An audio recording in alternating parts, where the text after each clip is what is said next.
Olá, esse é o nosso seminário sobre Victor Hugo e os nossos integrantes são Andrei Moura Gouveia, Arthur Martins Chaves, Christopher Yang Chou, Felipe Tomás de Grande, João Carlos Garcia Moura, Léo Lucas Santana Orsini e Matheus Fernandes Silva. Olá, sou o Matheus Fernandes e vou falar sobre Victor Hugo. Nascido no dia 26 de fevereiro de 1802, em Besançon, na França, Victor Hugo foi criado praticamente fora da França por conta das viagens de seu pai. O escritor nasceu no berço de uma família ilustre. Seu pai, Conde Joseph Leopold Sigisbert Hugo, era general de Napoleão. Victor Hugo desenvolveu suas habilidades como escritor e chegou a ser líder do movimento romântico na França. Ele escreveu, no ano de 1831, o Corcunda de Notre-Dame, que havia sido intitulado originalmente de Notre-Dame de Paris, tendo tido imenso sucesso ajudando-o a alcançar uma vaga na célebre Academia Francesa no ano de 1841. Victor Hugo foi também um político a favor da democracia liberal. Ele atuou como deputado na Segunda República, em 1848. Foi exilado e viveu muitos anos fora de Paris. Voltou à França apenas em 1870. Foi eleito para a Assembleia Nacional e para o Senado. Quando Hugo faleceu, no dia 22 de maio de 1885, aos 83 anos, teve o corpo exposto diversos dias sob o Arco do Triunfo e posteriormente foi enterrado no dia 1º de junho no Panteão. Eu citei que Victor Hugo foi também um político a favor da democracia liberal. E agora irei explicar sobre o que é uma democracia liberal. Uma democracia liberal é uma forma de democracia representativa em que os representantes eleitos que detêm o poder estão limitados por uma Constituição que enfatiza a proteção das liberdades individuais, a igualdade e os direitos dos grupos minoritários. Entre as muitas liberdades que podem ser protegidas estão a liberdade de expressão e de reunião, a liberdade de religião, o direito à propriedade privada e à privacidade, bem como a igualdade perante a lei e o devido processo legal. A característica mais interessante da democracia liberal é que todos os cidadãos adultos têm o direito de voto, independentemente de sua raça, gênero ou propriedade. Vida literária. É de 1821 o primeiro livro de Victor Hugo, um volume de poemas intitulado Odes e Poesias Diversas, do qual destacam seu estilo clássico da forma, uma voz íntima e pessoal do poeta, seu estilo de trabalhar com temas de fantasia e algo sobre suas ideias políticas. Seu posicionamento monárquico, revelado pelos versos, rendeu-lhe com esta obra uma pensão do rei Luís XVIII. Em 1823 escreveu seu primeiro romance, Hans da Islândia, uma ficção histórica que chamou a atenção do jornalista Charles Nodier, levando-o a apresentar o autor a seu grupo de intelectuais e entusiastas do romantismo. Esse grupo literário chamou-se Cénacle e envolveu grandes nomes além de Victor Hugo, tais como Alfred de Musset, Alphonse de Lamartine, Théophile Gautier e Gerard de Nerval. Nos anos de 1824 a 1826, Victor Hugo lançou mais 2 volumes de poemas, além de um novo romance. Mas é com a publicação de sua primeira peça teatral, intitulada Cromwell, de 1827, que o autor consagrou-se como representante do romantismo francês. Em seu prefácio, Victor Hugo identifica essa publicação como um drama de ação apropriado ao homem moderno em seu campo de batalha da matéria e do espírito, capaz de transcender as categorias do classicismo e misturar o sublime e o grotesco. Foi principalmente a partir da publicação de Notre-Dame de Paris, em 1831, que Victor Hugo começou a ganhar sucesso. O romance histórico remonta a Paris medieval, do reino de Luís XI, e retrata uma sociedade desumana nas figuras do diácono Claude Frollo e do capitão Phoebus de Châteaupers, que fazem acumular desgraças e zombarias sobre a corcunda de Quasimodo, o sineiro da Catedral de Notre-Dame. e também da cigana Esmeralda. Victor Hugo foi um autor de muitas obras e desejou ser a grande voz, o eco sonoro de seu tempo. Dedicou peças, romances e poemas a denunciar a miséria dos trabalhadores, aos principais problemas do século XIX e também às grandes e eternas questões humanas, e de maneira tão eloquente que movia o espírito dos que o liam. Defensor da monarquia em sua juventude, Victor Hugo tornou-se um grande republicano, engajando-se na vida política francesa e repercutindo seus ideais de liberdade e justiça social em inúmeras de suas obras. A mais famosa delas foi provavelmente o romance Os Miseráveis, publicado pela primeira vez em 1862, um grande compêndio ficcionalizado de denúncias contra a miséria e a desigualdade social que atingiu a França da primeira metade do século XIX. Centrado na personagem Jean Valjean, que foi condenado a 19 anos de encarceramento por roubar um pão, Os Miseráveis retratavam um grande panorama da sociedade parisiense e de seu submundo. Olá, eu sou o Andrei e irei falar sobre as características literárias. Múltiplos gêneros. O escritor atuou na prosa, poesia, dramaturgia, crítica e no jornalismo. Ficção histórica. Frequentemente, romances, poemas e peças do autor remontam ocasiões históricas da França. Temas políticos. Engajamento em prol de causas sociais e em defesa dos pobres e desfavorecidos. Temas filosóficos. O problema do mal e da liberdade e questões metafísicas também são eixos condutores de sua obra. Idealismo. Grande expoente do romantismo francês, transformava seus personagens em heróis lendários. Também está presente a idealização da mulher. O poeta iluminado. A figura do poeta aparece como portadora da função de guiar os homens em busca da paz, da união fraterna da humanidade e de outros princípios idealistas. E o lírico ligado à natureza. Busca por uma relação entre a humanidade e o universo natural, por meio da poesia. O homem como ser pertencente à natureza, elogio do progresso e da ciência, união do sublime com o grotesco. A valorização do grotesco dá vazão à criação de elementos fantásticos, obscuros ou considerados fora da normalidade, e cria contrastes e sombras com o que é tido como belo e sublime. 3 lições de vida. A primeira frase de Victor Hugo diz: uma invasão de exércitos pode ser resistida, mas não uma ideia cuja hora chegou. Com essa frase, Hugo quer ressaltar a força de uma ideia, e ele nos mostra que a pessoa que teve a ideia pode morrer, mas a ideia não, enquanto existirem pessoas que acreditam. Um exemplo é Martin Luther King Jr., que foi assassinado covardemente devido sua luta contra o racismo nos Estados Unidos. Apesar de sua morte, a luta contra o racismo continuou. Jesus Cristo foi humilhado e condenado à cruz. Teve suas ideias defendidas ao longo da história, influenciando a nossa civilização. Mude suas opiniões, mantenha seus princípios.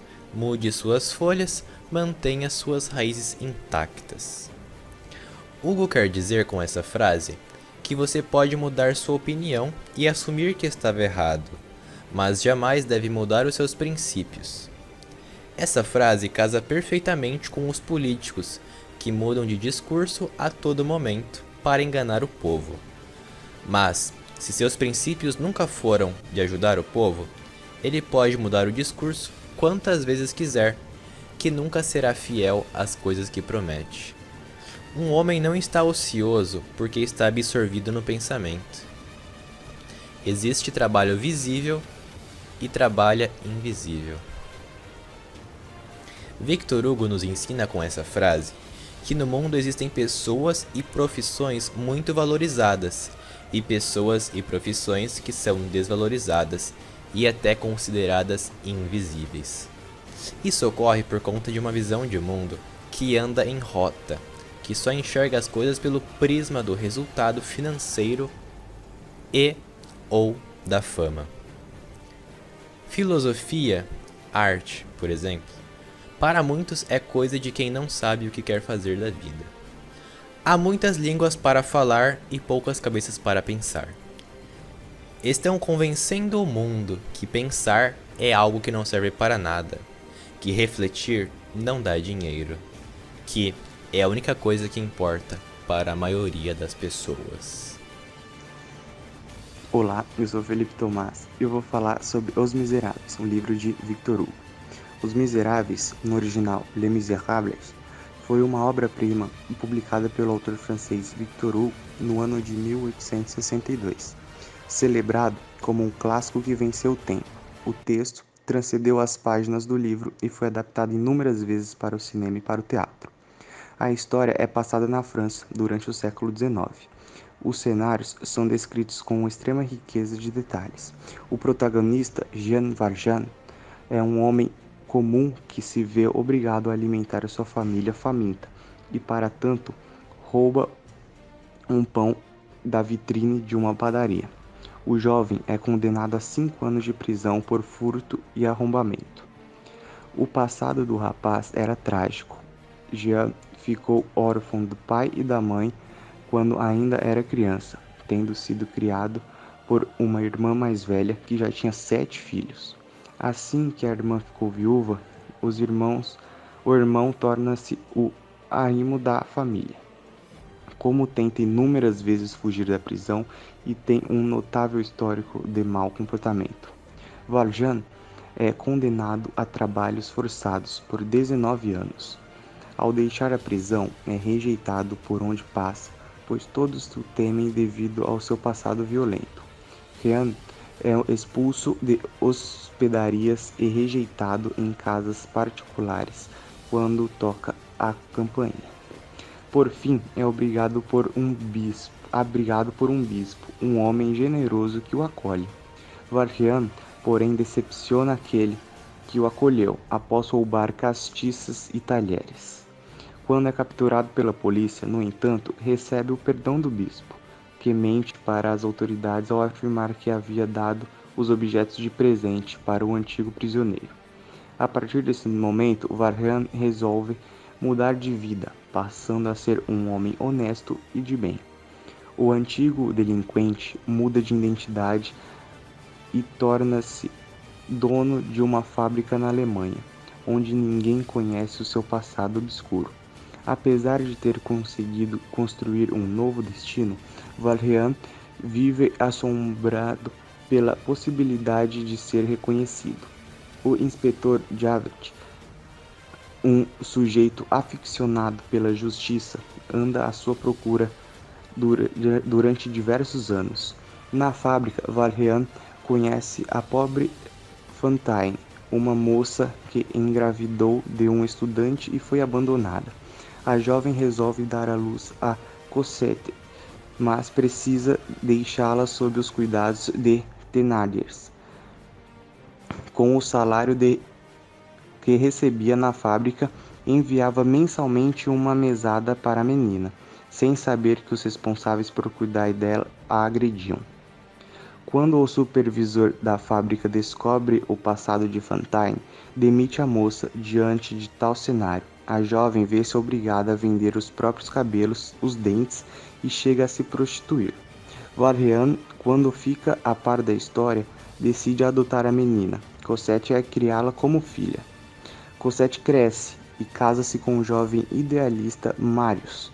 Quando Valjean morre, a filha adotiva manda gravar em seu túmulo a seguinte homenagem: dorme, vive na terra em luta contra a sorte, mal seu anjo voou, pediu refúgio à morte. O caso aconteceu por essa lei sombria, que faz que a noite chegue, apenas foge o dia. O filme Os Miseráveis, de 2012, com Anne Hathaway como Fantine e Hugh Jackman como Jean Valjean e Russell Crowe como Inspetor Javert, Os Miseráveis não foi apenas um grande sucesso de público. O filme também agradou a crítica. A produção foi destaque dos prêmios Oscar, BAFTA e Globo de Ouro. Em relação ao Oscar, recebeu as seguintes indicações: melhor filme, melhor atriz coadjuvante, que foi a Anne Hathaway, melhor ator principal, melhor mixagem de som, melhor maquiagem, melhor direção de arte, melhor figurino e melhor canção original. O filme levou 3 estatuetas: melhor atriz coadjuvante, melhor mixagem de som e melhor maquiagem. A produção arrebatou também 4 prêmios nas categorias de melhor atriz coadjuvante, melhor som, melhor maquiagem e cabelo e melhor design de produção. Além dos Oscars, Os Miseráveis venceu 3 Globos de Ouro, como melhor filme, comédia ou musical, melhor ator, comédia ou musical e melhor atriz coadjuvante de cinema. E também foi criado o musical Broadway, que foi encenado pela primeira vez na Broadway no ano de 1987. É considerado o 4º musical que mais tempo esteve em cartaz na história de Nova York. Les Misérables é uma das peças mais populares do mundo, tendo estreado pela primeira vez em outubro de 1985 em Londres, no Teatro Barbican. A mais nova montagem de Broadway, apresentada no Teatro Shubert, estreou em março de 2004, sob supervisão do produtor Cameron Mackintosh. Olá, meu nome é Christopher Shaw e eu vou apresentar os slides sobre o Corcunda de Notre Dame. Vou começar falando neste primeiro slide um pouco sobre os personagens principais e dando uma breve descrição sobre eles. Começando com Quasimodo, que é um homem cuja imagem foge dos padrões e assusta as pessoas da época. Vive preso na catedral, já que é atacado e desprezado pelos outros e visto como uma ameaça. Pelo contrário, se revela um homem gentil e bondoso, disposto a virar herói para salvar a mulher que ama. Cláudio Floro é o arcebispo da catedral, que adota Quasimodo e desenvolve uma obsessão por Esmeralda. Embora que algumas passagens se mostre carinhoso e preocupado com os outros, é corrompido pelo seu desejo, se tornando mesquinho e violento. Esmeralda é simultaneamente alvo do desejo masculino e da discriminação por ser uma mulher cigana e estrangeira.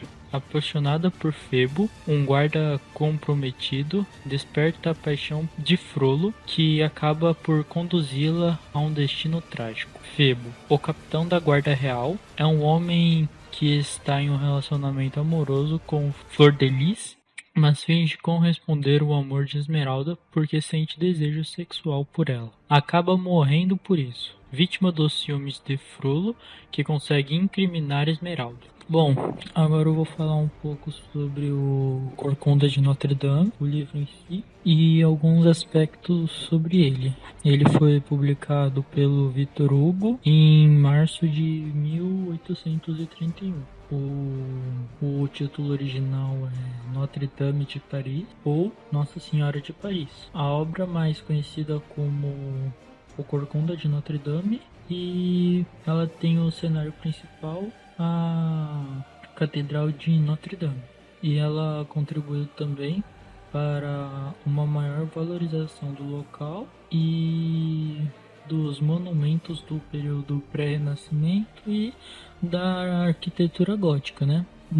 Durante o livro, ele é passado em Paris durante a época medieval e a narrativa tem lugar na Catedral de Notre Dame, que é a principal igreja da cidade durante o período, e é lá que o Quasimodo, que é uma criança, né, que nasceu com deformações no corpo e no rosto, é abandonado pela família. Aí o personagem cresce se escondendo do mundo, né, que como ele nasceu com essas deformações, a sociedade o encara de uma má forma e o maltrata, rejeita, essas coisas. Aí ele acaba se tornando o sineiro da catedral, o arcebispo, entre aspas, acolhe ele, né? Quasimodo basicamente segue as ordens do arcebispo, o Cláudio Frollo. Aí, na época, a capital estava repleta de cidadãos em situação extremamente precária, e aí a maioria deles dormiam nas ruas e pediam dinheiro para sobreviver, basicamente. O local não possuía nenhuma força policial e era patrulhado por alguns guardas do rei e membros da nobreza, que encaravam os mais desfavorecidos como um perigo para a sociedade, e entre a camada da população que era discriminada estava Esmeralda, né? Uma cigana estrangeira que ganhava vida dançando na frente da igreja. Aí o arcebispo vê Esmeralda como uma ameaça para sua carreira eclesiástica e ordena que o Quasímodo a sequestre. Aí ele acaba se apaixonando pela moça e o guarda real, o Febo, resgata ela e ela passa a amá-lo. Quando o arcebispo soube disso, ele se sente rejeitado e mata o seu rival, que seria o Febo, por ciúmes, né? E aí ele incrimina a Esmeralda e ela passa a ser acusada de assassinato, né? Aí o Quasímodo consegue levá-la para dentro da igreja, onde ela estaria segura devido à existência de uma lei de abrigo. No entanto, quando seus amigos decidem invadir o edifício e levá-la embora, Esmeralda é capturada novamente. Aí o Quasímodo chega tarde demais e tende a assistir à execução pública dela no topo da catedral, com o arcebispo. Aí, como ele tá furioso, ele pega o arcebispo e joga ele do telhado, e nunca mais é visto na região. Aí, muito tempo depois, o seu corpo é encontrado no túmulo da Esmeralda, né? Que era sua amada. Agora eu vou falar um pouco sobre uma análise da obra. E, bom, vamos lá. Ela foi intitulada originalmente como Nossa Senhora de Paris, o célebre romance de Victor Hugo. Não se centra propriamente em Quasímodo. Aliás, o personagem só surge no título em 1833, durante a tradução inglesa, né? A obra é passada no ano de 1482 e pretendia ser um retrato da sociedade e da cultura francesa no século XV. A narrativa é passada na Catedral de Notre-Dame e o edifício recebe especial atenção durante o livro todo. O autor escreve capítulos inteiros dedicados à descrição da sua arquitetura e de vários aspectos estéticos e detalhes do local. Uma vez que a igreja era a principal região, é representada por Victor Hugo como o coração da cidade, ou seja, o local onde tudo acontecia. Lá se cruzavam os destinos de pessoas de todos os estratos sociais: os sem-abrigos, os miseráveis, o clero, os fidalgos, os bandidos, os guardas, os nobres e até o rei Luís XI. Assim, enquanto espaço transversal na vida de todos os parisienses, a catedral oferecia um retrato abrangente do panorama social da época. É também apontada como um local de bondade e amor pelo outro, onde os órfãos, os criminosos e todos aqueles que precisavam se refugiar encontravam abrigo. Por outro lado, ali aconteciam ações que contrariavam a fé cristã e os valores que eram pregados pela religião, críticas do clero e a monarquia, e além disso a corrupção estava presente no próprio clero, representado pelo arcebispo, o Claude Frollo, cujos instintos sexuais o levavam a renegar até sua fé e matar Febo por ciúmes de Esmeralda. Suas ações conduzem à incriminação de Esmeralda, que, por ser considerado uma cidadã de segunda categoria, porque ela era estrangeira e cigana, é automaticamente vista como culpada. Assim, também é possível ver um sistema monárquico onde o povo era oprimido onde a justiça estava na mão dos ricos e poderosos, se manifestando através de espetáculos públicos de mortes e torturas. O livro mostra também uma sociedade ainda muito marcada pela ignorância e pelo preconceito, que rejeitava tudo aquilo que é diferente, considerando feio ou perigoso. Significado: a atenção que Victor Hugo dedica à Catedral de Notre-Dame em toda a obra faz com que muitos apontem que o edifício é o verdadeiro protagonista. Quando escreveu Notre-Dame, de Paris, Victor Hugo estava preocupado com o estado precário da catedral, que enfrentava problemas na sua estrutura. O seu objetivo era chamar a atenção dos franceses para a riqueza estética e histórica do local, para que este começasse a ser restaurado. O livro, com seu gigantesco sucesso, cumpriu a missão. Começou a atrair cada vez mais turistas para o local, o que levou a França a parar de negligenciar a catedral. Alguns anos depois, em 1844, as obras de reforma começaram.